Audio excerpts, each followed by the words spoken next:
Icho, el cardenal de la salud de la EPS indígena Anasguayú, te invita para que este sábado 27 de enero asistas a la primera jornada nacional de vacunación. Llegó el día de ponerse al día. Se busca proteger a toda la ciudadanía de brotes de enfermedades prevenibles, en especial a la población susceptible como adultos mayores, niños, niñas y mujeres en estado de embarazo. Icho te recuerda que estaremos en Uribia, en la IPS indígena Palaima y la S Perpetuo Socorro y S Nazaret. Y ahora se pueden vacunar contra VPH los niños de 9 años y las niñas de 9 a 17 años. Los niños de 18 meses deben recibir la dosis de refuerzo de la vacuna triple viral.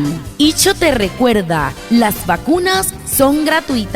Llegó el día de ponerse al día.